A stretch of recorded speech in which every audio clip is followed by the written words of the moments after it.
Hey everybody, it's Russell with DieselGiant.com. I wanted to make this really short video about what to do as soon as you get your lower radiator hose block heater. Now there's been a couple of issues that have popped up because of some things that happen in shipping that will prevent you from having to call me in a panic saying, oh my goodness, the heater doesn't work. So I'm going to show you a few things that you need to do and need to check before you plug it in. Now when you remove the heater out of the box, it's going to come pretty much like this. You've got the body of the heater, you've got the two sections.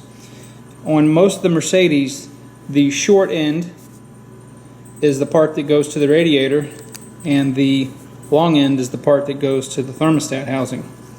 Now what people really don't understand is that this connector right here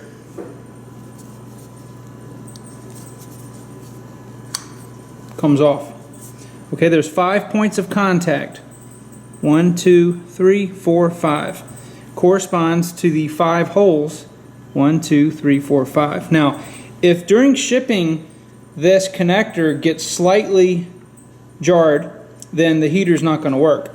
So what you want to make sure to do is that if you see these two spades right here, you need to make sure that those are straight up and down. And if you, for some reason, they got bent just barely, you can just barely use a nut driver or screwdriver to make sure that they're straight up and down.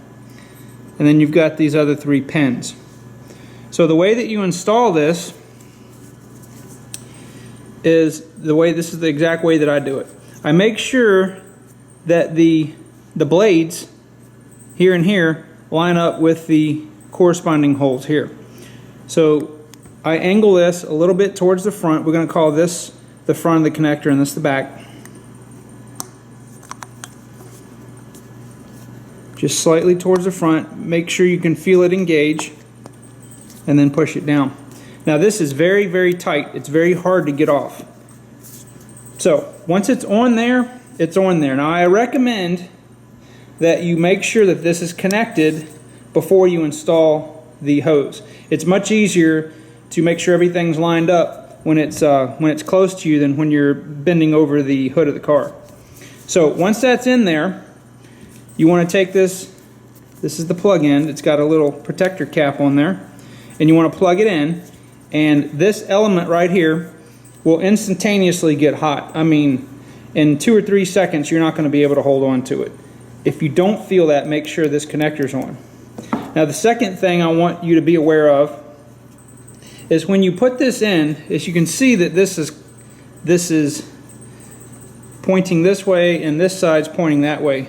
So I try to be very careful and line it up the way that it's going to fit, but you know, sometimes I'm off a few degrees. So what you do is you just take a screwdriver, or you can take a 5/16 nut driver and just loosen this, or this side, and just rotate it a little bit so it lines up perfectly. This should be almost close enough where you can just put it in, but sometimes you'll need to shift this a little bit or shift this side a little bit. So I hope that is the 2 most common problems that people have when they get the block heater. So again, just make sure that this connector is on tight. You don't have to take it off when you pull it out of the package. Just make sure it's seated, plug it in, and you'll instantaneously see that the body of the heater gets hot.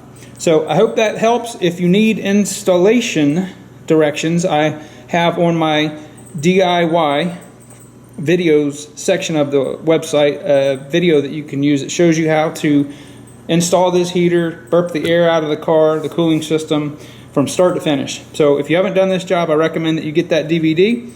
And if there's any questions, just call or email me.